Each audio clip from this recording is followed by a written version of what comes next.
So in the video I made in 2021 about Godzilla, I said this.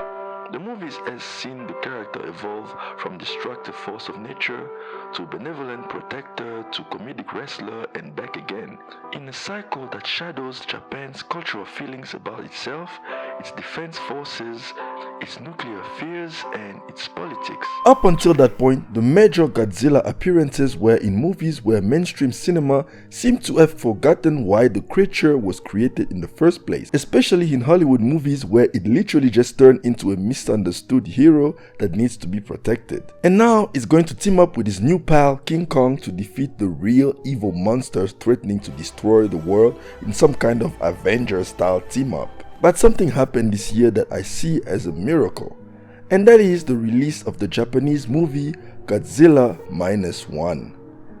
The movie takes place in the 1940s during World War II, and it follows a kamikaze pilot named Koichi Shikishima and his multiple encounters with the creature of chaos, Godzilla.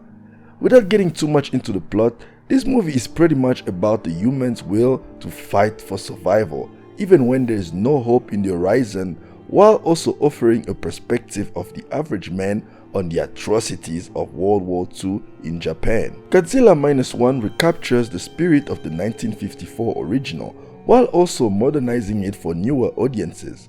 The movie makes it clear what Godzilla stands for. It is not some mythical creature misunderstood by man who just wants to be left alone. It is not some protector of nature or the king of the sea or whatever other nonsense. It is a physical representation of the atrocities of war, the manifestation of human failures. And it is so important for this movie to be a resounding success because that could help restore Godzilla to its original form. Look, I've got nothing against movies like Godzilla vs. Kong. I know a lot of people who enjoy this type of stuff. I don't, but that doesn't mean other people shouldn't. After all, dumb fun is also needed from time to time.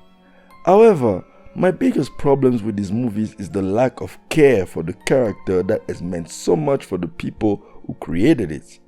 All the symbolisms and metaphors have been completely erased for the focus to be put more on lifeless entertainment, and that is a true shame. Godzilla -1 was made by people who are clearly fans of the original and understand the importance of its message. It is proven by just the way this movie handles its human characters. They are not caricatures. They aren't tools used to move the movie from point A to point B. They are not objects put in place for Godzilla to trample for our entertainment. They are actual human beings the audience can relate to. Shikishima is one of the best, if not the best, arc ever given to a human character in a monster movie. And that is also why I think Godzilla -1 might be better than the original. Its characters are just way more interesting, which made every single scene with Godzilla so much more tense because the fate of these characters mattered. For the first time since watching the original, I found myself rooting against Godzilla the entire time, hoping for the human characters to survive because the movie gave me reasons to care. Godzilla -1 is also an incredible technical achievement. For a movie that only cost $15 million to make, it looks stunning. Every shot of Godzilla is terrifying and haunting, and even his atomic breath looks incredibly cool, especially given the budget. And as mentioned previously, the action sequences are nail-biting nightmares that constantly keep you at the edge of your seat, not just because you care about the characters, but also because director Takashi Yamazaki understands exactly what works when shooting an action scene involving a monster. Keep the focus on the human with minimal shots of the monster. It took a page right out of movies like Jaws. There is a scene of Godzilla chasing the main characters in the ocean, and all you can see is the spikes on his back and half of his head, until the monster was ready to destroy a massive warship with his atomic breath. Same thing happened earlier in the movie with our very first encounter with the monster, where every shot of Godzilla was just Shikishima's point of view. So most of the scene we either only see the bottom half of Godzilla or the top half whenever the character raises his head. These are such important filmmaking choices that, in my opinion, help keep the integrity of the monster intact throughout the film, because it is not enough to have Godzilla in the movie. We still need to feel threatened by its presence, and the movie completely succeeded in that regard. I know the way I've talked about Godzilla movies up to this point make it seem like I haven't fully enjoyed a single Godzilla movie since the original. The truth is, well, yes, I haven't. But I'm not just talking about American Godzilla movies. Most of the Japanese interpretations of the characters have also changed a lot throughout the years.